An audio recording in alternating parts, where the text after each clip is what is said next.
Welcome back to working thoughts. आज इस session में रीजनिंग के कुछ इंपॉर्टेंट क्वेश्चंस को देखेंगे जो आने वाले सभी एग्जाम्स के लिए हेल्पफुल होंगे। ये सेशन जो प्रीवियस ईयर क्वेश्चन पर बेस्ड है और करंट पैटर्न में जो भी चल रहे हैं उन्हीं से क्वेश्चंस को उठाया गया है। तो आइए पहला क्वेश्चन देखते हैं। पहला क्वेश्चन ब्लड रिलेशन का है। इसमें कह रहा है कि D भागा E का अर्थ है D E का पिता है, D माइनस E का अर्थ है D E की बहन है, D गुना E का अर्थ है D E की माँ है, D प्लस E का अर्थ है D E का भाई है। तो किस यहाँ पर चार ऑप्शन दिया गया, इसमें से किस एक्सप्रेशन से ये आप पता कर सकते हैं कि KL की भतीजी है। ठीक है, तो यहाँ पर एक बात याद रखिए कि भाग का अर्थ क्या दिया है, पिता दिया है, माइनस का अर्थ क्या है, बहन है, गुना का अर्थ क्या है, माँ है, और प्लस का अर्थ क्या है, भाई है। ये बस आपको याद रखना पड़ेगा। और ये भी देखना है कि जैसे डी इधर पहले है तो डी इधर भी पहले होना चाहिए। ठीक है, ठीक है, तभी जिस पैटर्न से हम बता रहे हैं उस पैटर्न से बनेगा, नहीं तो ट्री मेथड का यूज करना होगा। अगर मिक्स रहा तो ट्री मेथड का यूज करना होगा। यहाँ चूंकि डी अगर आगे है सब जगह वही है कि अगर इधर पहले वाला का जो पोजीशन है इधर भी पहला इस साइड ही दिया गया है। ठीक है, तो हम देखते हैं कैसे होगा ये। देखिए यहाँ पर क्या पूछ रहा है कि किस एक्सप्रेशन से पता चल रहा है कि K is the niece of L। K is the niece of L यानी कि K जो है L की भतीजी है। ठीक है, एक बात हमेशा याद रखिएगा, पहले आप देखिए कि जनरेशन गैप को ध्यान में रखिए कि आप जो किस जनरेशन में आते हैं। अगर आपसे रिलेटेड जो भी जनरेशन है, ये आपका जनरेशन हो गया। ठीक है, आपका जनरेशन हो गया तो आपसे रिलेटेड जो भी जनरेशन है उसको जीरो मानेंगे। जैसे आप हो गया, आपकी बहन हो गया। ठीक है, फिर आपसे ऊपर जो होगा यानी कि पिताजी का जनरेशन होगा उसको हम क्या करेंगे, +1 देंगे। और आपसे नीचे जो होगा यानी आपके बच्चे का जनरेशन जो होगा, ठीक है, बच्चे का जो जनरेशन होगा उसको -1 देंगे। यानी जैसे हो गया आपका बेटा, आपका बेटी, आपका भतीजा। ठीक है, और पिताजी के पिता यानी कि दादाजी का जो जनरेशन होगा उसको हम क्या देंगे, +2 देंगे। ठीक, ठीक है ना, ये आपको याद रखना है। ठीक है, दूसरा है, पहला तो ये आपको ध्यान में रखना होगा। दूसरा अगर ये है कि आपको कैसे पता चलेगा कि किसका जेंडर क्या है। ठीक है, किसका जेंडर क्या है। अब मान लीजिए इसी में से एक्सप्रेशन को उठाते हैं। जैसे K हो गया, -L हो गया, गुना R हो गया, भागा U हो गया। अब अगर आपको R का जेंडर पता करना है तो इसके राइट साइड में सिंबल को देखेंगे। ठीक है, तो R के राइट साइड में क्या सिंबल है, भागा। और यहां पर देखिए भाग का अर्थ क्या है, पिता है। पिता क्या होता है, मेल होता है। यानी R क्या हो गया, मेल हो गया। मेल प्लस को मेल देते हैं। अगर आपको L का जेंडर पता करना है तो L के राइट साइड में जाएंगे। तो L का राइट साइड क्या है, गुना है। गुना का अर्थ क्या है, माँ है। माँ क्या है, फीमेल है, तो L क्या हो गया, फीमेल हो गया। L क्या हो गया, फीमेल हो गया। यानी कि अगर किसी हमको एक्सप्रेशन में किसी लेटर का अगर जेंडर पता करना है तो उसके राइट साइड में जाके देखिए। ठीक है, अब पूछना यह है आपको कि लास्ट वाला के तो राइट साइड में कोई नहीं है। जैसे यू का अगर राइट साइड में जाएंगे तो यू के राइट साइड में देखिए कोई भी सिंबल नहीं है, तो कैसे पता करेंगे, ये हम पता नहीं कर सकते हैं लास्ट वाला का। लेकिन इसमें भी क्या है, एक शर्त है, अगर लास्ट वाले में पति पत्नी का रिलेशन नहीं दिया है तब। ठीक है, देखिए लास्ट वाला जो दो लेटर है उसको उठा लेंगे, और ये जो बीच में सिंबल है इसमें अगर पति पत्नी वाला रिलेशन नहीं आया तो बाद बाकी किसी में पता नहीं कर सकते हैं, केवल पति पत्नी अगर लास्ट में आ रहा है तो उसी में पता करेंगे। जैसे मान लिया भाग का अगर यहां पर दिया रहता, भाग का अर्थ क्या है, पत्नी। मान लीजिए जैसे आर भागा यू अगर बोलेगा कि आर यू की पत्नी है, इसका मतलब क्या है कि आर फीमेल हो गई और यू मेल हो गया। तो ये तो लास्ट वाले का पता चल रहा है। क्या ये भी पूछता कि आर जो है यू की पति, यू का पति है, तो उस भी कंडीशन में यू जो है फीमेल हो जाती। तो अगर पति पत्नी वाला रिलेशन रहेगा तो हम पता कर सकते हैं, अदरवाइज हम पता नहीं कर सकते हैं। ठीक है, तो ये भी एक पता चल गया कैसे आप जेंडर फाइंड आउट कर सकते हैं। ठीक, इसके बिहाफ पर जो है देखिए हम कैसे जाएंगे। पहला एक्सप्रेशन लेंगे, सबको देखना पड़ेगा। पहले देखिए के और एल के बीच में आपको रिलेशन निकालना है। K is the niece of L, K जो है एल की भतीजी है, इसका मतलब है के जो है एल की भतीजी है, यानी कि के जो होगा एल से नीचे वाले में होगा। के जो होगा एल से नीचे वाले में होगा, क्योंकि भतीजी मतलब क्या हो गया, यानी कि आप किसी का भतीजा भतीजी हैं, यानी कि ये आपके चाचा का भतीजा भतीजी या फूआ का होंगे, यानी आपके पिताजी का जनरेशन का ये होगा। यानी एल या तो चाचा होगा या फिर फूआ होगा, यानी आपके पिताजी का जनरेशन होगा, फादर के जनरेशन का है। तो फादर के जनरेशन को क्या लेंगे, आपके पिता जनरेशन को +1 लेंगे। ये यानी आप जो है इससे एक नीचे हैं, एक नीचे हैं, यानी कि आप 0 जनरेशन में है, 0 जनरेशन में है।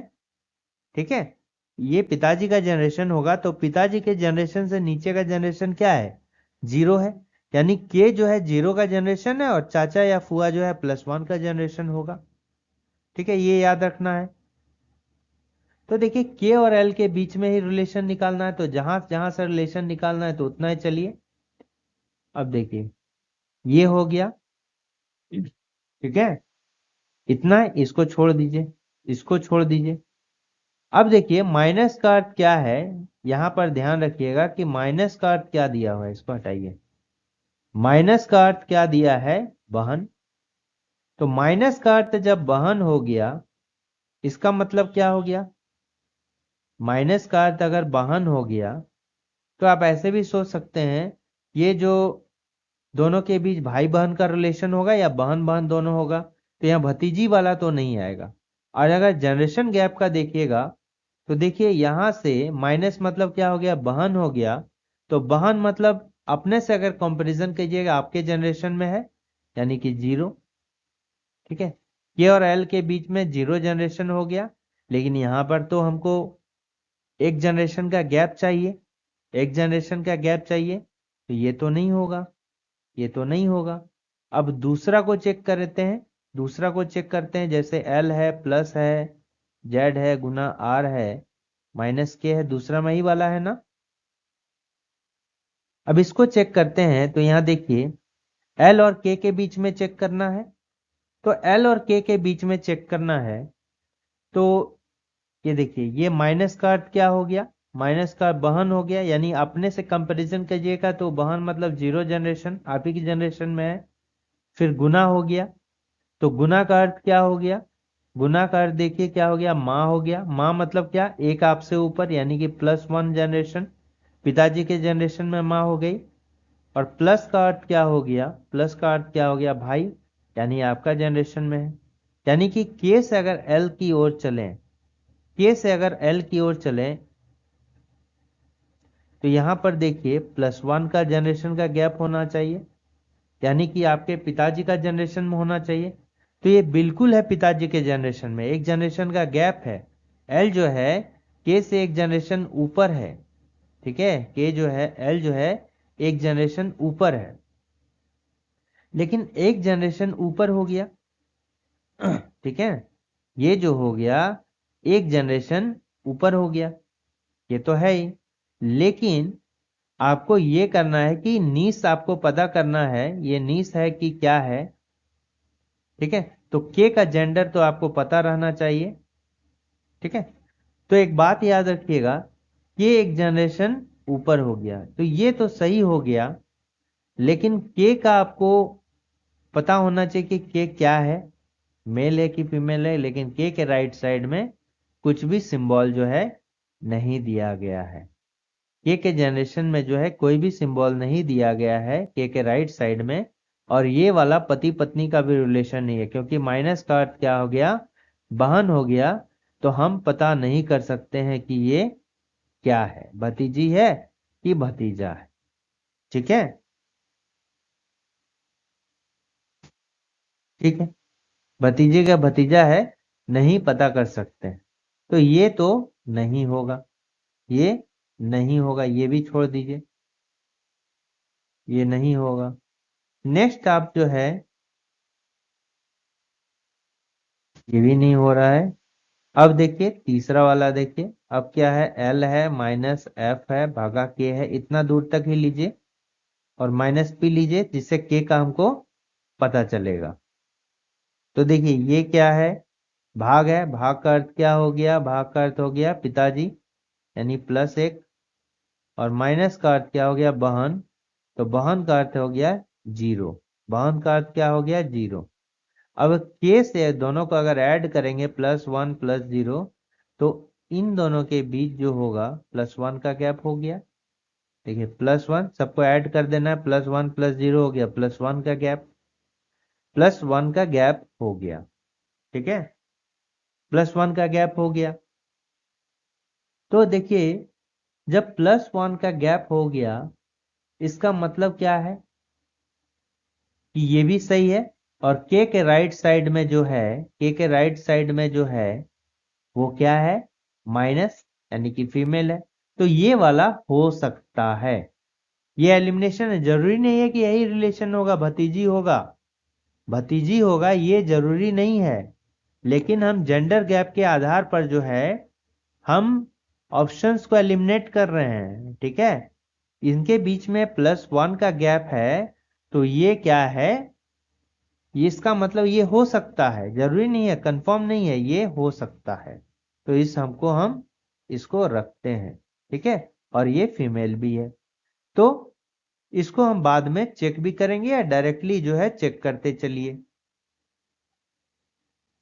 ठीक है, ये जो है एलिमिनेशन करने का एक मेथड है, एलिमिनेट करने का। नहीं तो एक ऐसा मेथड है डायरेक्टली आप सबको जो है निकाल सकते हैं।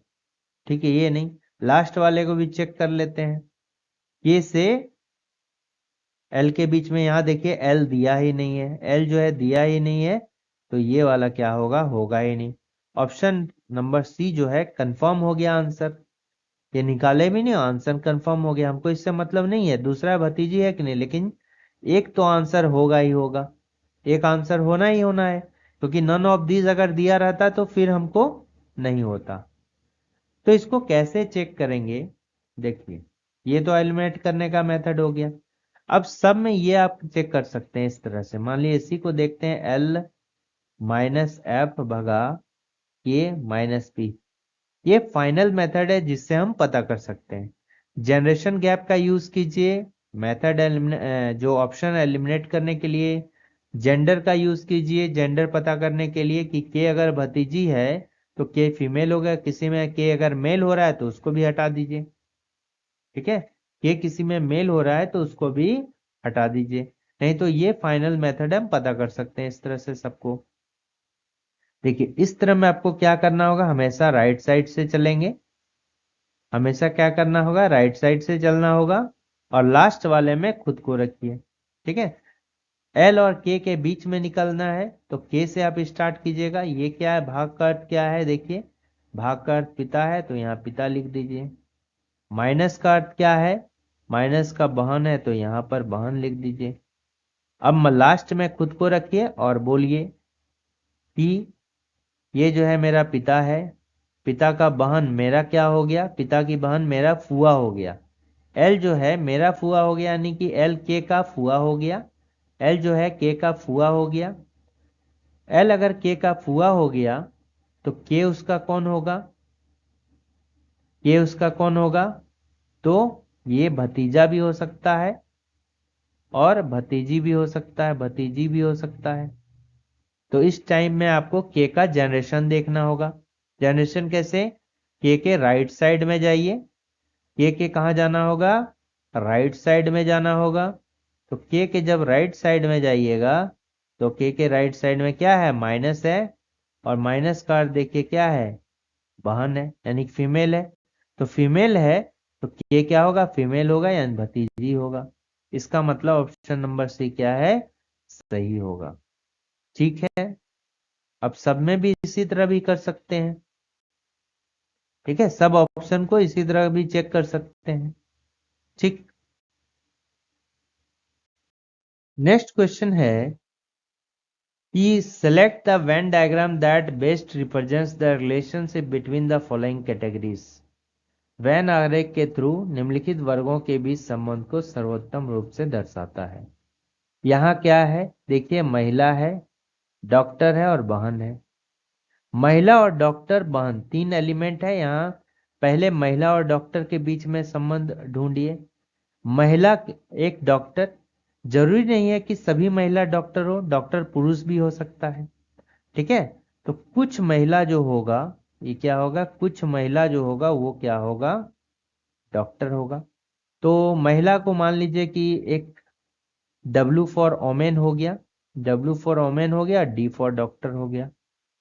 ठीक है, W फॉर ओमेन हो गया, D फॉर डॉक्टर हो गया। अब देखिए डॉक्टर और इसके बीच में संबंध देखिए, डॉक्टर और बहन के बीच में। ठीक है, कुछ डॉक्टर जो है बहन भी हो सकती है। कुछ डॉक्टर अगर मेल और फीमेल होगा तो बहन भी हो सकता है। हो सकता है ना? बिल्कुल हो सकता है। कुछ डॉक्टर किसी का बहन भी हो सकता है। और महिला और बहन होगा तो ये पूरा क्लियर कर देगा। महिला और बहन के बीच में क्या होगा कि सभी महिला जो होगा वो, बहन जो होगा एक महिला होगा, क्योंकि महिला एक कैटेगरी है, उसके अंदर ही बहन होता है। तो बहन जो होगी वो सब महिला होगी। और किसी का बहन जो होगा वो क्या होगा? ये भी हो सकता है। ठीक है, यानी कि ऑप्शन नंबर सी क्या होगा? ये करेक्ट होगा। ठीक है। तो अगर इसको बेस्ट तरीके से समझ नहीं आया तो ये देखिए, आपको समझ गए होंगे आप। तो अगर आप ओमेन और सिस्टर के बीच में देखिएगा, महिला और बहन, तो सभी सिस्टर क्या है? ओमेन है। सभी सिस्टर क्या है? ओमेन है। ठीक है, सभी सिस्टर ओमेन है। और कुछ ये जो होगा ओमेन क्या होगा? डॉक्टर होगा। ठीक है, क्योंकि ओमेन के अंदर सिस्टर भी है, ओमेन के अंदर सिस्टर है, तो कुछ सिस्टर जो है डॉक्टर भी हो सकती है। किसी की बहन हो सकती है, डॉक्टर होगा। ठीक है, तो ऑप्शन नंबर सी जो होगा ये करेक्ट आंसर होगा। क्वेश्चन सिलोजिज्म का है। इसमें कह रहा है कि ऑल बंस आर ग्राइंडर्स। सभी वन क्या है? ग्राइंडर है। All grinders are lamps. तो वेन डायग्राम के थ्रू अगर इसको देखेंगे तो all buns are grinders, all buns are grinders. ठीक है, ऑल बंस आर ग्राइंडर्स। और ऑल ग्राइंडर्स आर लैंप, यानी कि ग्राइंडर जो होगा वो भी लैंप के अंदर होगा। यानी कि लैंप के अंदर जो होगा वो बन भी होगा, ग्राइंडर होगा, इस तरह का रिलेशन बनेगा। अब क्या बोल रहा है कि some lamps are grinders, some lamps are grinders. अगर ऑल ग्राइंडर्स आर लैंप्स है तो इसका मतलब क्या हो जाएगा? Some lamps are grinders. तो ये बिल्कुल सही है। अगर ऑल ए आर बी हो गया, ऑल ए आर बी हो गया, तो some some B is A correct हो जाएगा। सम बी इज ए, क्योंकि ए के अंदर बी का कुछ ही पार्ट आ रहा है। ए के अंदर जो है बी का कुछ पार्ट आ रहा है, ये पोर्शन तो नहीं ना आ रहा है। देखिए, ए के अंदर बी का कुछ पोर्शन आ रहा है, ये वाला पोर्शन नहीं आ रहा है ना। ये वाला पोर्शन आ रहा है क्या? ग्रीन वाला बिल्कुल नहीं आ रहा है। तो अगर ये स्टेटमेंट दिया रहेगा कि ऑल ए इज बी दिया रहेगा तो some B is A correct होगा। ठीक है। अगर दिया रहेगा कि ऑल बी इज ए तो गलत हो जाएगा। ठीक है, इसको ध्यान में रखना आपको। तो यहां पे क्या बोल रहा है कि सम एल इज जी।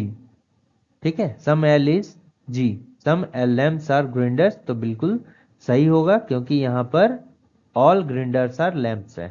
ठीक है, तो इसी तरह दूसरा आदि चेक कीजिए। ऑल बंस आर लैम्प्स, बिल्कुल ऑल बंस आर लैम्प्स, ये भी करेक्ट हो जाएगा क्योंकि ऑल बंस आर लैम्प्स, तो लैम्प्स के अंदर ही बन है, तो ये भी करेक्ट हो जाएगा। दोनों का दोनों जो होगा मेरा सही होगा। क्वेश्चन है कि select the pair that follows the same pattern as the pair given below, both the pairs follow the same pattern। ठीक है, तो ये क्वेश्चन जो है ये एनालॉजी का है, एनालॉजी का है। तो यहाँ पर इन दोनों पेयर में कुछ आपस में रिलेशन है, सिमिलर रिलेशन यहाँ पर है। चार ऑप्शन में किसमें सिमिलर रिलेशन है ये फाइंड आउट करना है। तो पहले देखते हैं इसमें क्या रिलेशन है। तो आप देखिए P से अगर T में देखिएगा तो 4 का गैप है। ठीक है, P से आगे 4 आगे चलेंगे तो T हो जाएगा। I से अगर चलेंगे 4 तो ये M हो जाएगा। फिर L से अगर 4 आगे चलेंगे तो P हो जाएगा। तो 4 का गैप है। N से अगर 4 आगे चलेंगे तो R हो गया। A से अगर 4 आगे चलेंगे E हो गया। P से अगर 4 आगे चलेंगे तो T हो जाएगा। 4 का गैप है, सिमिलर यहां पर देखना है। तो देखिए SWT देखते हैं, SWT है और WAX है। तो S से अगर 4 आगे चलेंगे तो W आ जाएगा। S का होता है 19, 19 + 4 23, W 23 नंबर पे होता है। जैसे W से अगर 4 आगे चलेंगे तो A आएगा क्योंकि W होता है 23 नंबर पे। इंग्लिश अल्फाबेटिकल ऑर्डर में 1 से लेके 26 तक लेटर होता है, W होता है 23 नंबर पे। इसमें 4 ऐड करेंगे तो 27 हो जाएगा। 27 मतलब क्या हो गया, 26 + 1, 26 हो गया Z + 1, Z से 1 आगे चलेंगे तो A आ जाएगा। इसी तरह है। फिर T से अगर X चलेंगे तो T होता है 20 नंबर, 20 + 4 24, 24 होता है X का। तो T से जो है 4 आगे बढ़ेंगे तो ये आएगा। तो यही मेरा करेक्ट आंसर होगा। देखिए बाद बाकी में S से W यहाँ करेक्ट है, लेकिन P होता है 16, 16 4 20, यहाँ दिया है L, तो ये मेरा नहीं होगा। B + 4 6 होता है, 6 मतलब F, B से 4 आगे बढ़ेंगे 6, यहाँ 7 दिया है G। N से अगर 4 आगे ये घट गया जबकि बढ़ना है, तो ऑप्शन नंबर A क्या होगा, करेक्ट आंसर होगा। ठीक है, नेक्स्ट क्वेश्चन दिया गया है ऑड वन आउट का। इसमें बोल रहा है कि 4 ऑप्शन में से जो है 3 एक ही लॉजिक से बने हैं और एक जो है अलग लॉजिक का है। तो देखिए यहाँ पर EF है और CD है। तो EF CD है, तो E से C कैसे आ सकता है। तो E में अगर आप 2 माइनस किए तो E में अगर 2 पीछे आ गए तो C हो जाएगा। E में अगर 2 पीछे आ गए तो C हो गया। F में अगर आप 2 पीछे आ गए तो D हो गया। उसी तरह यहां पर देखिए CDAB का रिलेशन है, CDAB का। C से अगर 2 रिलेशन पीछे आ गए तो A आ गया। D से अगर 2 पीछे आ गए तो क्या होगा, यहां भी B आ जाएगा। तो दो चुके सिमिलर सिमिलर आ गया, तो यानी ये लॉजिक मेरा नहीं लगेगा। ये लॉजिक क्या होगा, नहीं लगेगा। कुछ अलग लॉजिक जो है आपको देखना पड़ेगा। ठीक है,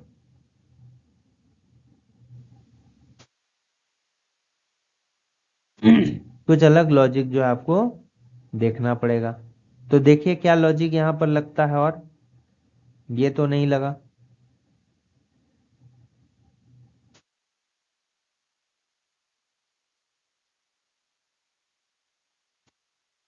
हो सकता है कि 1 मिनट, ये भी हो सकता है कि और जो है इस तरह का लॉजिक होगा यहां से 2 और इधर से -2 का था ना, ये तो हो गया। बी वाला इसमें भी सेम लॉजिक लगेगा, इसमें NPRL। ठीक है, इसमें देखिए क्या हो गया, इसमें 4 अधिक हो गया। यहाँ भी देखिए इसमें क्या हो गया, 16-4 हो गया। अब I और J डिपेंड करता है इस पर, चौथे वाले पे डिपेंड करता है।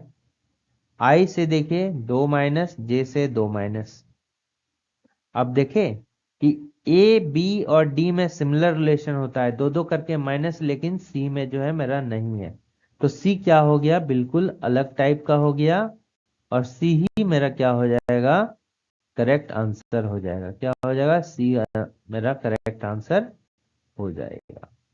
ठीक है, नेक्स्ट क्वेश्चन दिया गया है कि 6 लोग एक गोलाकार मेज के चारों ओर केंद्र की ओर मुख करके बैठे हैं। तो देखिए केंद्र की ओर मुख करके बैठे हैं, गोलाकार सर्कुलर सीटिंग अरेंजमेंट का क्वेश्चन है। 6 लोग हैं, ठीक है, 6 लोग हैं, केंद्र की ओर मुख करके बैठे हैं, ऐसे करके केंद्र की ओर। एक मान लीजिए यहाँ है, एक यहाँ है। तो दो टाइप का क्वेश्चन है, एक केंद्र की ओर, एक आउटसाइड द सेंटर बनेगा। ऐसे ऐसे भी बैठ सकता है। ठीक है, और जब सेंटर की ओर देखेगा तो लेफ्ट अगर बोलेगा यानी कि बाएं बोलेगा तो घड़ी के दिशा में घूमना है, दाएं बोलेगा तो एंटी क्लॉक घूमना है, घड़ी के विपरीत दिशा में। ये हो गया बायां और ये क्या हो गया दायां। और आउटसाइड में जस्ट उल्टा करना है, अगर लेफ्ट कहेगा बाएं कहेगा तो यहाँ एंटी क्लॉक घड़ी के विपरीत दिशा में, और राइट कहेगा यानी दायां कहेगा तो क्लॉकवाइज। तो यहां पर क्या बोल रहा है, देखिए केंद्र की ओर, तो ये वाला लेके चलेंगे, तो इसको मिटा दीजिए आप। ठीक है, इसको जो है हम मिटा देते हैं। अब देखिए यहां पर क्या बोल रहा है, क्वेश्चन पढ़िए कि काया जया और तारा के निकटतम पड़ोसी है। यानी कि काया जो है ये जया और तारा का जो है निकटतम पड़ोसी है। कौन, Kaya. Kaya is immediate neighbour of Jaya and Tara. Kaya is immediate neighbour of Jaya and Tara, यानी कहीं भी जो है आप काया को बैठा लीजिए, जया तारा जो है उसके अगल बगल होगा।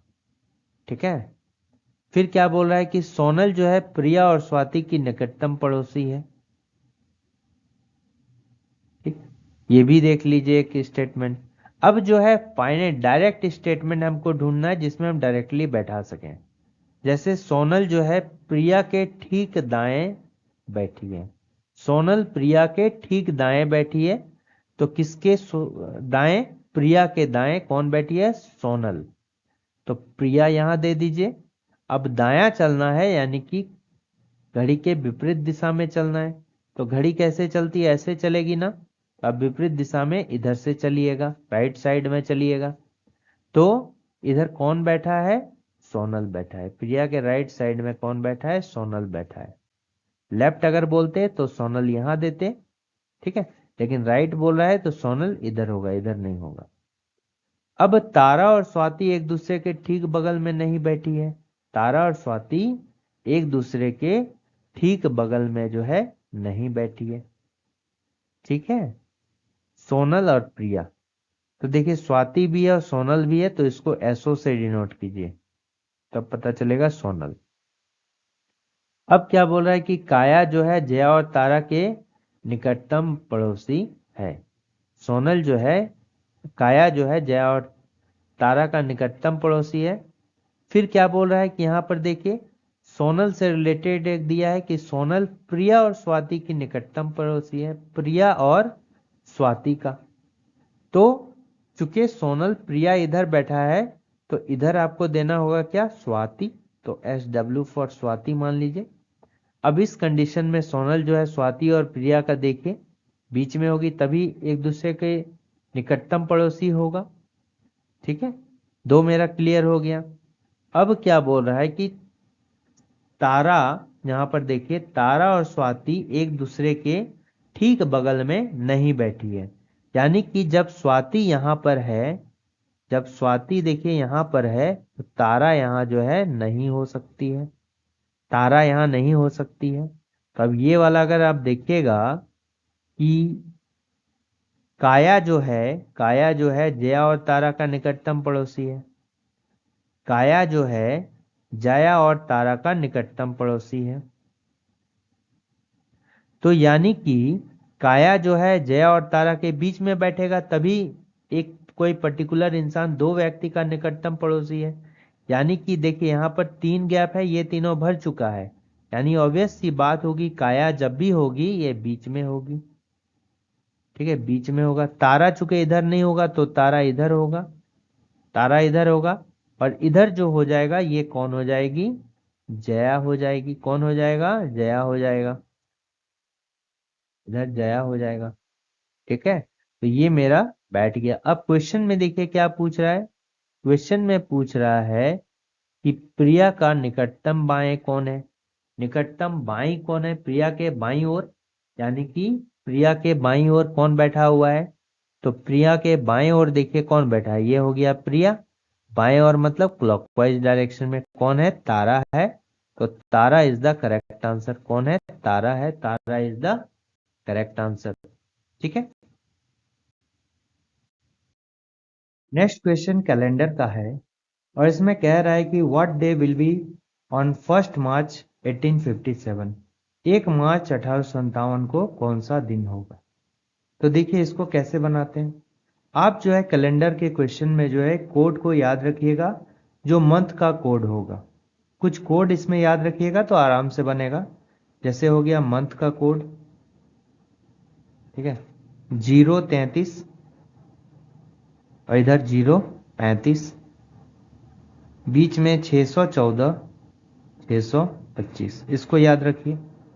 ये जनवरी का कोड, फरवरी का कोड, मार्च, अप्रैल, मई, ये हो गया जून, ये हो गया जुलाई, ये हो गया अगस्त, सितंबर, अक्टूबर, नवंबर, दिसंबर। ठीक है, ये कोड हो गया मंथ का, इसको आप याद रख लीजिएगा। जैसे पहले में हो गया 033, ठीक है, और लास्ट साइड 035, फिर 614 और फिर 625। ठीक, उसके बाद आपको क्या क्या याद रखना है, उसके बाद जो है किसी भी ईयर में आपको जो है कोड निकालने का। जैसे मान लीजिए यहाँ पर क्या है, 1800 का कोड निकालना है। ठीक है, 1800 का कोड क्या होगा। तो एक बात याद रखिएगा, जब भी डबल जीरो लास्ट में रहेगा तो इसको सेंचुरी लीप ईयर बोलते हैं।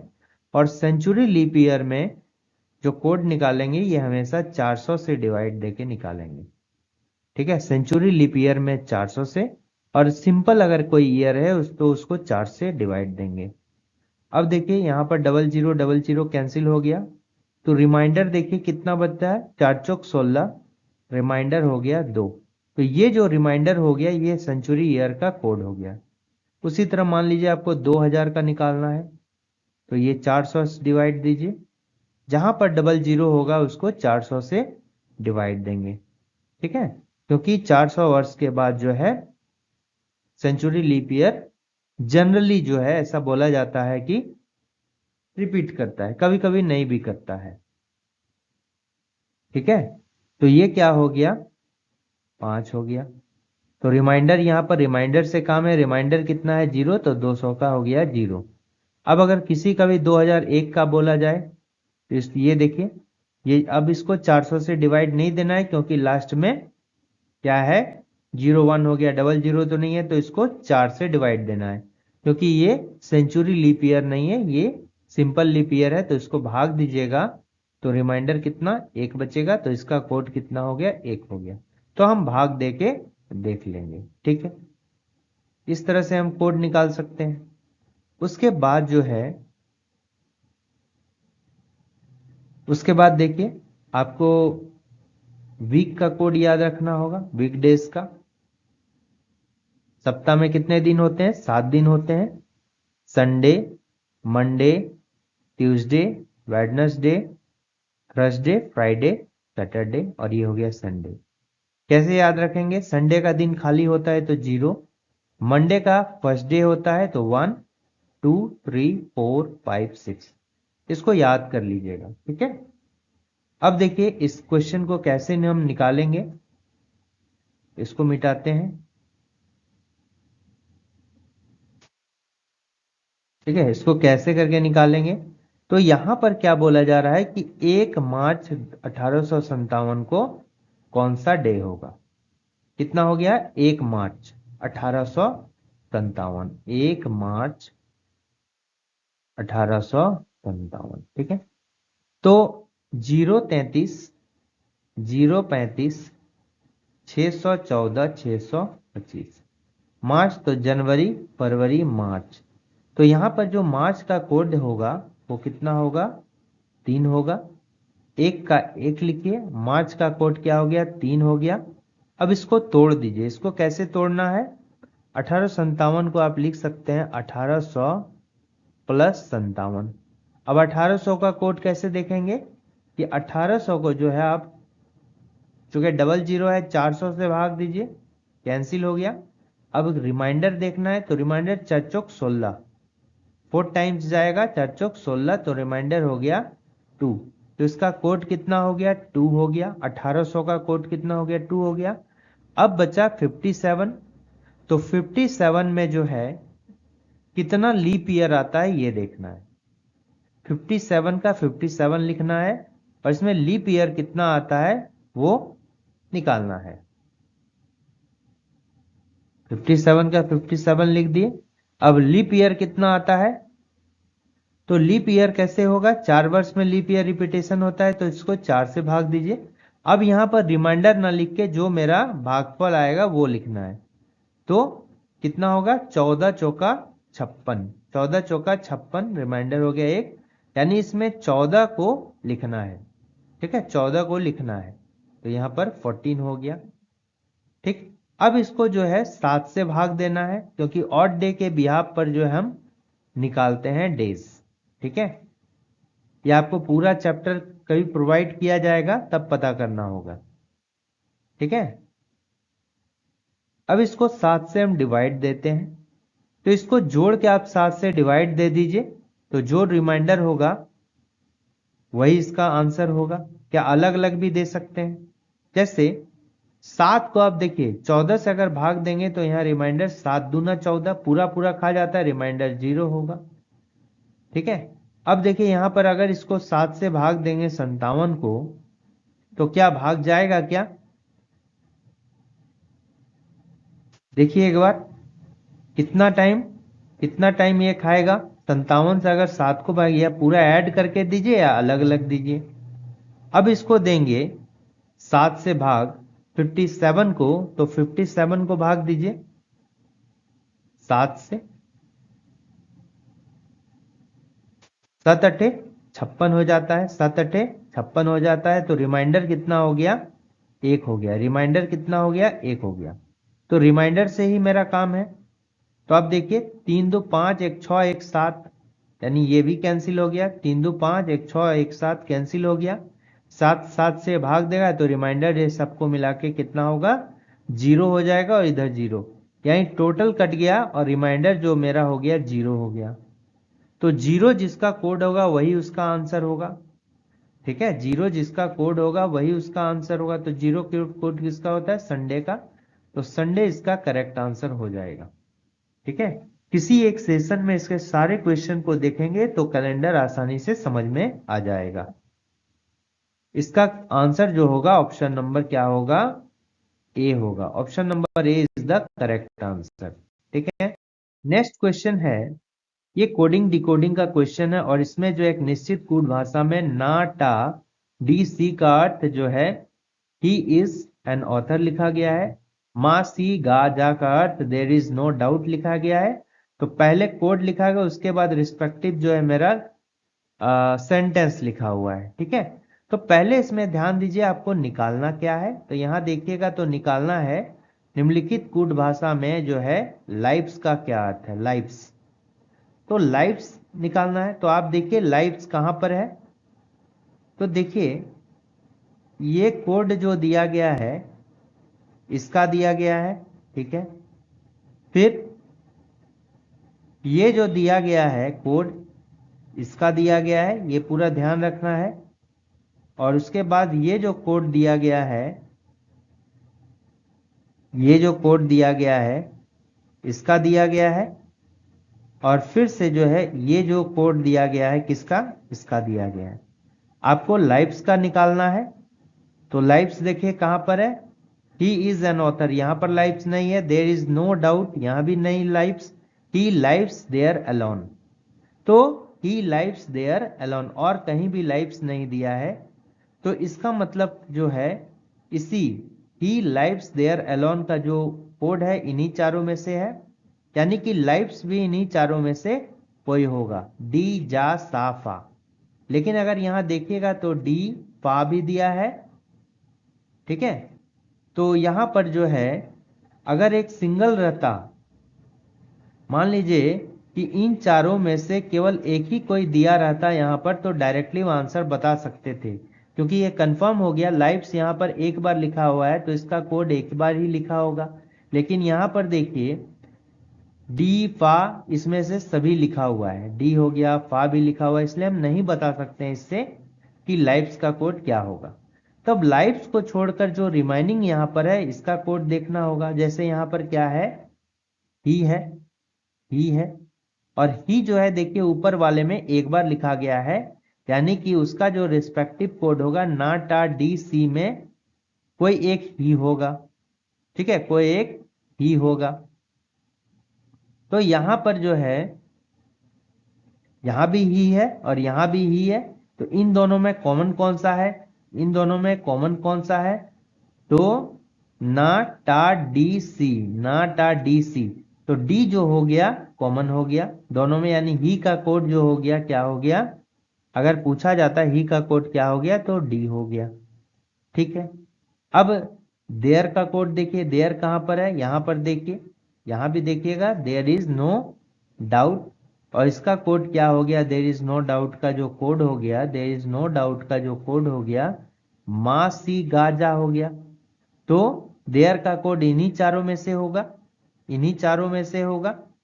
तो देखिए अब जा सा फा भी है और यहां पर मा सी गा जा भी है, तो जा कॉमन हो रहा है इन दोनों में, यानी कि देयर इन दोनों में कॉमन है, तो देयर का कोड क्या हो गया, जा हो गया, यानी डी भी नहीं होगा और जा वाला भी नहीं होगा, ठीक है।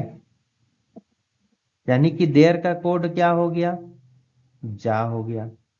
अब बचा मेरा यहां पर लाइव्स और एलोन। एलोन कहां पर है, एलोन देखिए नीचे वाला में है, यहां पर डोंट स्विम एलोन, यानी जी सा पी में ही एक कोई एलोन होगा, तो जी सा पी, तो सा देखिए यहां पर है, यानी एलोन का कोड जो हो गया सा हो गया, एलोन का कोड क्या हो गया, सा हो गया, ठीक है। यानी कि यहां पर क्या बच गया, फा बच गया, यहां पर क्या बच गया, फा बच गया। देखिए यहां पर क्या बच गया, फा बच गया, तो फा का जो कोड हो जाएगा, फा का जो कोड हो जाएगा ये क्या होगा, यही वाला होगा। जो फा का कोड हो जाएगा, ये जो फा है फा का कोड क्या हो जाएगा, फा का कोड यही मेरा लाइफ्स हो जाएगा। इसका करेक्ट आंसर जो होगा फा होगा, और ये भी इसका आंसर नहीं होगा, ठीक है, अंडरस्टैंड हो रहा है। नेक्स्ट क्वेश्चन देखते हैं कि Mohan is facing east, he turns 135 degree in the anti clockwise direction and then 180 degree in the clockwise direction, which direction is facing now. Mohan जो ईस्ट की ओर फेस कर रहा है, 135 डिग्री जो है एंटी क्लॉकवाइज किया, ठीक है, एंटी क्लॉकवाइज, ACW मतलब एंटी क्लॉकवाइज 135 डिग्री, और फिर यहां पर जो है 180 डिग्री क्लॉकवाइज हो गया, 180 डिग्री जो है क्लॉकवाइज हो गया। तो क्या हो गया एक्स्ट्रा में कौन सा, देखिए अगर इसको देखिएगा तो 135 डिग्री एंटी क्लॉकवाइज और 180 डिग्री क्लॉकवाइज, यानी 135 डिग्री दोनों साइड क्या होगा, कैंसिल होगा। अब इसको ऐसे भी लिख सकते हैं 135 degree clockwise plus 45 degree clockwise, ऐसे भी अगर समझिएगा तो लिख सकते हैं। तो ये जो है 135 डिग्री एंटी क्लॉकवाइज, 135 डिग्री क्या हो गया क्लॉकवाइज, ये दोनों आपस में विपरीत हो रहा है, तो दोनों क्या होगा आपस में कैंसिल हो जाएगा। तो बचा क्या 45 डिग्री क्लॉकवाइज बच गया, 45 डिग्री जो है मेरा क्लॉकवाइज बच गया। तो आपको जो है 45 डिग्री क्लॉकवाइज चलना है, कहां से, पूर्व से, यानी क्लॉकवाइज चलेंगे तो इधर चलेंगे घड़ी के दिशा में, तो ये हो गया कॉर्नर में, कॉर्नर में हो गया, कॉर्नर हो गया। यानी अगर इधर ईस्ट होता है तो इस कॉर्नर में क्या होता है, साउथ ईस्ट होता है ना, क्योंकि यहां पर साउथ होता है। तो ये क्या हो गया दक्षिण पूर्व, ये क्या हो गया दक्षिण पूर्व दिशा में जो है मोहन देख रहा है। इसका correct answer option number D हो जाएगा। ठीक है, नेक्स्ट क्वेश्चन दिया गया है कि 6 दोस्त हैं, एक गोलाकार मैच के चारों ओर केंद्र की ओर मुख करके बैठेगा। तो जब भी केंद्र की ओर मुख करके बैठा रहेगा, ठीक है, केंद्र की ओर मुख करके 6 दोस्त बैठे हैं, 1 2 3 4, इधर से लीजिए 5 और इधर से ले लीजिए 1, 6, केंद्र की ओर। तो टूवर्ड्स द सेंटर अगर बना रहे, टूवर्ड्स द सेंटर यानी केंद्र की ओर बना रहे, ठीक है, ये क्या हो गया केंद्र की ओर। केंद्र की ओर बोलेगा तो लेफ्ट अगर बाएं चलने को कहेगा तो किधर चलेंगे क्लॉकवाइज घड़ी के दिशा में, और राइट दाएं चलने को कहेगा तो एंटी क्लॉकवाइज चलना है। इसके अपोजिट आउटसाइड सेंटर बोलेगा, आउटसाइड सेंटर बोलेगा यानी केंद्र से बाहर की ओर, केंद्र से बाहर अगर बोलेगा, कभी कभी दोनों मिक्स भी दे सकता है, तो इसमें क्या होगा उल्टा हो जाएगा। लेफ्ट अगर बोलेगा बायां बोलेगा तो एंटी क्लॉकवाइज चलना है, और राइट अगर दायां बोलेगा तो किधर क्लॉकवाइज चलना है, ये आपको ध्यान में रखना है। तो अब यहां पर देखिए जो बोल रहा है, ये क्या बोल रहा है क्लॉकवाइज का केस, तो ये वाला हम चलेंगे। तो स्टेटमेंट को ध्यान से पढ़िए, तो यहां पर क्या बोला गया है बताया गया है, देखिए कि केंद्र की ओर डब्ल्यू वी जो है वाई के दाईं ओर दूसरे स्थान पर, किसके दाईं वाई के दाईं, तो वाई यहां पर दे दिए, दायां मतलब क्या हो गया एंटी क्लॉकवाइज घड़ी के विपरीत दिशा में ऐसे। तो अब वाई को छोड़कर जो है 2 स्थान आगे चलिएगा, जिसके रिस्पेक्ट में बोलेगा उसको छोड़ के 2 स्थान आगे जाना है। तो कौन बैठा है वी यहां पर, इसको छोड़ के 1 2 वी यहां पर हो गया। अब क्या हो गया, सॉरी हाँ वी हो गया। अब वाई जो है टी के ठीक बाईं ओर बैठा है, ठीक बाईं ओर किसके टी के, तो टी को यहां देना होगा तभी ये बाईं ओर यानी क्लॉकवाइज डायरेक्शन में आएगा। फिर क्या बोल रहा है एक्स जो है डब्ल्यू के बाईं ओर दूसरे स्थान पर बैठा है, एक्स जो है डब्ल्यू के बाईं ओर दूसरे स्थान पर बैठा है, ठीक है, यानी कि यहां पर देखिए 3 ही जगह खाली है, ठीक है, और W के बाईं ओर दूसरे स्थान पर बैठा है, यानी कि W यहां देना होगा, और W से क्लॉकवाइज यानी कि W के रिस्पेक्ट में है, तो W को छोड़ के 2 स्थान आगे जो होगा वो क्या हो जाएगा X हो जाएगा, और एक ही यहां पर जगह बचता है किसके लिए, ये हो गया Z के लिए, तो Z यहां पर दे दिए। तो क्वेश्चन में यहां पूछ रहा है कि V के बाईं ओर से गिनने पर Z और V के बीच में कितने व्यक्ति हैं।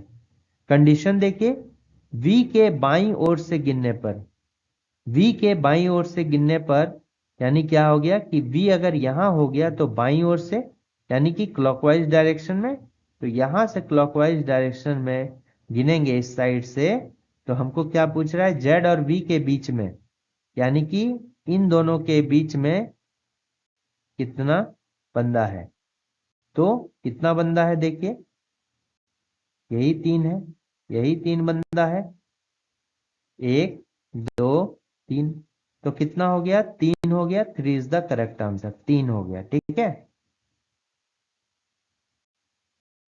नेक्स्ट क्वेश्चन कहा गया है कि एक कोई संख्या दिया है और उसमें जो प्रत्येक अंक के बाएं से दाएं और बढ़ते क्रम में व्यवस्थित किया जाए, बढ़ते क्रम में मतलब असेंडिंग ऑर्डर में लेफ्ट टू राइट में अगर सजाया जाएगा तो मूल संख्या के तुलना में कितने अंकों का स्थान जो अपरिवर्तित हो जाएगा।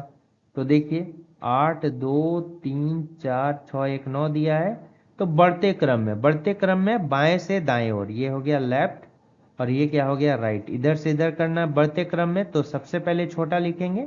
तो छोटा अगर सबसे पहले लिखेंगे तो 1 2 3 4 5 तो नहीं है, 6 7 भी नहीं है, 8 और 9। तो कितने अंकों का जो स्थान है ये अपरिवर्तित रहा। ये देखिए परिवर्तित हो गया, ये अपरिवर्तित रहा है, ये भी अपरिवर्तित, ये भी अपरिवर्तित, ये भी अपरिवर्तित, ये भी परिवर्तित हो गया, ये भी अपरिवर्तित। यानी कितना परिवर्तित हो गया, कितना का हो गया, तो 1 2 3 4 5। तो इसका करेक्ट आंसर क्या होगा, 5 होगा। ठीक है, नेक्स्ट क्वेश्चन देखिए, यहाँ कह रहा है कि दी गई आकृति में कितने त्रिभुज हैं। तो मान लीजिए कि पहले अगर किसी ट्रायंगल में बोलेगा, कैसे निकालिएगा। ठीक है, तो ये देखिए अगर इस ट्रायंगल में है तो ये एक त्रिभुज है। अगर हम यहाँ पर एक लाइन खींच दें तो ये कितना त्रिभुज हो गया, 3 त्रिभुज हो गया। कौन कौन सा 3 हो गया, ये 2 तो बंट गया, एक त्रिभुज ये हो गया, दूसरा त्रिभुज ये हो गया और एक बड़ा वाला हो गया। ठीक है, त्रिभुज 3 त्रिभुज है। लेकिन इसको जो शॉर्ट ट्रिक्स के कैसे काउंट करते हैं, एक लाइन खींचे तो एक और दूसरा पार्ट और दोनों को ऐड करते हैं 1 + 2 3। इसी तरह अगर ये रहा, यहाँ पर 3 लाइन खींचा हुआ है तो 1 2 3, 1 + 2 + 3 तो कितना, 3 2 5 1 6 त्रिभुज इसमें हो गया। अब देखिए अगर इसी में हम क्या करेंगे कि एक लाइन ऐसे खींच दिए तो इसको 2 से गुना कर देंगे, क्योंकि 2 लाइन है, 1 और 2 हो गया, जैसे नीचे हो गया उसी तरह 1 2 3 ऊपर होगा। तो डायरेक्टली 1 को गिन के इसको 2 से मल्टीप्लाई कर दिए तो ये क्या हो गया, 12 हो गया। ठीक है, ये क्या हो गया, 12 हो गया। ठीक है ना। तो यहां पर देखिए अब क्या है, एक स्क्वायर में भी देखिए एक स्क्वायर है, ये एक स्क्वायर है। अब कॉर्नर से अगर मिला देते हैं तो 1 2 3 4 है। तो जो मैक्सिमम वाला है उसको करके, यानी कि चौथा भाग जो मैक्सिमम है उसको दोगुना कर देते हैं 8। इस टाइप के सिंबल में जो है 8 ट्रायंगल होते हैं। तो यहां भी देख सकते हैं आप कि यहां भी क्या है, ऐसा एक है, ऐसा करके है, और इधर भी देखिए ऐसा है। यानी इसमें जो ट्रायंगल की संख्या होगी वो कितनी होगी, 8 होगी। इधर भी देखिए इसी तरह का एक सॉरी इसी तरह का स्क्वायर है, यहाँ भी जो है सेम शेप है। यानी यहाँ जो होगा यहाँ भी कितना होगा, 8 होगा। यानी कि ये एक 8 हो गया और यहाँ 8 हो गया, 8 + 8 हो गया। और आपका एक ट्रायंगल जो हो गया ये वाला ट्रायंगल हो गया, देखिए प्लस एक ट्रायंगल ये हो गया। ठीक है, अब इसके अलावा देखिएगा आप, इसके अलावा अगर एक ट्रायंगल देखिएगा तो ये देख सकते हैं ऐसे करके, एक ट्रायंगल ये हो गया पहला, और दूसरा ट्रायंगल जो है ये हो गया, 2 ट्रायंगल इधर हो गया। ठीक है, 2 ट्रायंगल जो है इधर हो गया। एक ट्रायंगल और आपको मिलेगा, एक ट्रायंगल और मिलेगा ऐसे करके, बड़ा वाला ट्रायंगल ले लीजिए। ठीक है, एक ट्रायंगल इधर मिल गया आपको, प्लस एक हो गया, एक ट्रायंगल इधर मिल गया। अभी तक टोटल कितना ट्रायंगल, 8 8 16 1 17 2 19 + 1 20 ट्रायंगल हो गया। कितना हो गया, 20 ट्रायंगल हो गया। ठीक है, फिर देखिए ये तो समझ में आ गया 20 ट्रायंगल कौन कौन सा था। अब यहां पर जो है, अब जो है ये वाला यहां पर आइए, इस वाले सेक्शन में आपको आना है, इस वाले सेक्शन में जो है आपको आना है। ठीक है, इस वाले सेक्शन में यहाँ पर आप हटाइए, थोड़ा सा इस पर फोकस करना है। तो यहाँ पर इसी तरह है, यहाँ पर देखिए एक लाइन खींचा हुआ है। आप देखिए एक पार्ट में जो है ये अगर लेके चलेंगे, क्या ये बड़ा वाला अगर लेके चलेंगे तो यहाँ पर कितना हो गया, 1 और 2 3, यहाँ पर 3 हो गया। ठीक है, और कितना लाइन खींचा हुआ है, 1 2 3, 3 बेस खींचा हुआ है। तो इसको 3 से मल्टीप्लाई कर देंगे, यानी हो गया 9। तो और प्लस 9 हो गया ट्राइंगल यहाँ पर। और इसके अलावा जो है देखिए एक जो है ये बड़ा वाला ट्राइंगल हो जाएगा यहाँ से। ऐसे करके, ऐसे करके, ऐसे एक ट्रायंगल ये हो गया। ठीक है, एक ट्रायंगल जो हो जाता है यहां से ये बड़ा वाला ट्रायंगल हो जाता है। तो एक और यहां पर आप बढ़ा दीजिए +1, यानी 29 + 1 30। तो इसमें ट्रायंगल की संख्या कितनी होगी? 30 होगी। ठीक है, ट्रायंगल की संख्या जो होगा कितना होगा? 30 होगा। ठीक है, इसको समझने में तो कोई परेशानी नहीं हुआ यहां पर। इसी टाइप से जैसे एक छोटा पार्ट में 3 ट्रायंगल हो गया, एक बड़ा पार्ट में फिर 3 ट्रायंगल और 3 ट्रायंगल, यानी 3 3 3 ट्रायंगल, तो 3 गुने 3 9 ट्रायंगल। नेक्स्ट क्वेश्चन 22 का है और इसमें कह रहा है कि एक पासे के फलकों पर ये 6 लेटर्स हैं। दी गई आकृतियों में से एक ही पासे की 2 स्थितियां बताई गई है, कौन सा फलक फलक y के विपरीत है? ठीक है, तो ये मान लिया पासा का पहला कंडीशन है, ये दूसरा कंडीशन, दोनों कंपैरिजन कीजिए। दोनों में कंपैरिजन जब आप कर रहे हैं तो यहां देख सकते हैं s और इधर s, एक ही फलक क्या है? कॉमन है। जब एक फलक कॉमन होता है तो कॉमन फलक से क्लॉकवाइज घूमना है। तो यहां से क्लॉकवाइज हो गया, यहां से क्लॉकवाइज हो गया। ठीक, तो देखिए पहले में देखते हैं, पहला वाला में s है, क्लॉकवाइज जब लिए तो E हो गया और फिर क्या हो गया? A हो गया। दूसरा वाले में लिए तो S से मेरा क्या हो गया? D हो गया, क्लॉकवाइज चले तो I हो गया। इसका मतलब क्या हो गया कि E और D आपस में क्या है? विपरीत है, A और I विपरीत है। अब हमको S का विपरीत कॉमन है, तो कॉमन वाले का विपरीत क्या होगा? ऐसा थोड़ी है S S का विपरीत है, नहीं, जो कॉमन है आपस में उसका विपरीत जो नहीं दिख रहा है वो होगा। कौन नहीं दिख रहा है? y नहीं दिख रहा है, तो s का विपरीत जो होगा कि ये कौन होगा? y होगा, यानी s और y जो होगा आपस में विपरीत हो जाएगा। तो y का विपरीत पूछ रहा है तो s हो जाएगा। अगर e का विपरीत पूछता तो d होता। ठीक है, नेक्स्ट क्वेश्चन को देखते हैं। नेक्स्ट क्वेश्चन बोल रहा है कि यहाँ पर एक पैटर्न दिया गया है और पैटर्न में जो है क्वेश्चन मार्क के जगह पे क्या होगा ये फाइंड आउट करना है। ठीक है, तो जनरली हम जो है क्या देखते हैं कि कौन सा बड़ा है, कौन सा बड़ा है। तो आप देखिए ये जो कॉलम है तीसरा वाला ये बड़ा है, तीसरा वाला जो कॉलम है ये बड़ा है। तो हम इन दोनों का प्रयोग करके जो है तीसरा वाला लाएंगे, तो ये हम क्या बोलेंगे? इसको रो वाइज चलेंगे। ठीक है, 7 और 13 का यूज करके 174 लाना है। तो इसमें देखिए क्या करना होगा, अगर इन दोनों को मल्टीप्लाई, पहले देखते हैं कि मल्टीप्लाई करके क्या होगा। 13 सत्ते 91, 91 174 से बहुत छोटा हो रहा है, तो हम क्या करेंगे? इसका स्क्वायर क्यूब करके देखेंगे।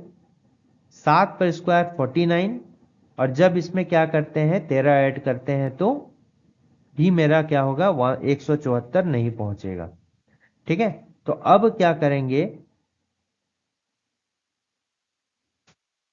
अब हम क्या करेंगे? अगर हम 169 कर देते हैं, उसमें 7 ऐड करते हैं, 13 पर स्क्वायर करेंगे, 169 + 7 हो गया 176। ये हो सकता है कि 7 + 13 पर स्क्वायर हो गया, कितना हो गया? 176 -2 हो गया 174। दूसरे वाले में ऐसे आना चाहिए। 9 + 25 पर स्क्वायर करते हैं तो 625 से अधिक हो जाता है, लेकिन यहाँ 104 है, तो ये जो होगा मेरा नहीं हो रहा है। कोई दूसरा मेरा लॉजिक काम करेगा? देखिए एक बार स्क्वायर और क्यूब कीजिए। इसका जो है क्यूब करेंगे छोटा वाला का, क्योंकि इसका क्यूब करेंगे तो बहुत बड़ा हो जाएगा। तो 7 पे क्यूब किए तो 343, और 13 पर स्क्वायर किए तो 169।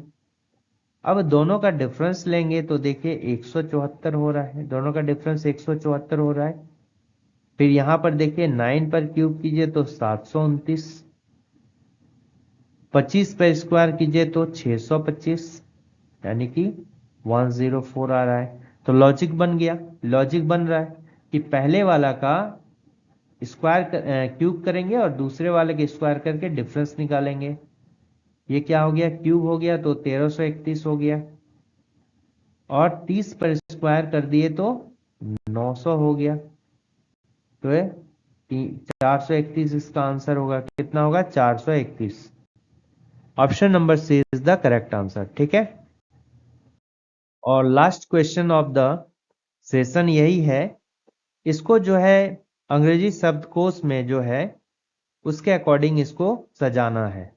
ठीक है, तो इसमें क्या ऐसे करते हैं कि जो कॉमन लेटर होता है, जो वर्ड दिया गया है, प्रत्येक में जो है पहला पोजीशन है तो पहला पोजीशन सब में कॉमन होना चाहिए।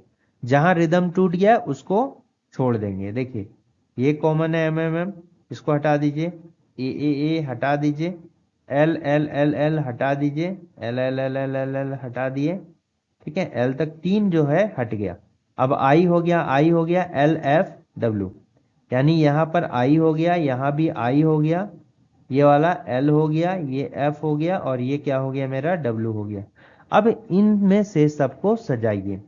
अब आई दो टाइप का है, दो में आई दिया है, एल और एफ 4 प्रकार का है, तो इसमें कौन सा होगा, आई पहले होगा, फिर एल हो, आई होगा, फिर एफ होगा, फिर डब्ल्यू होगा।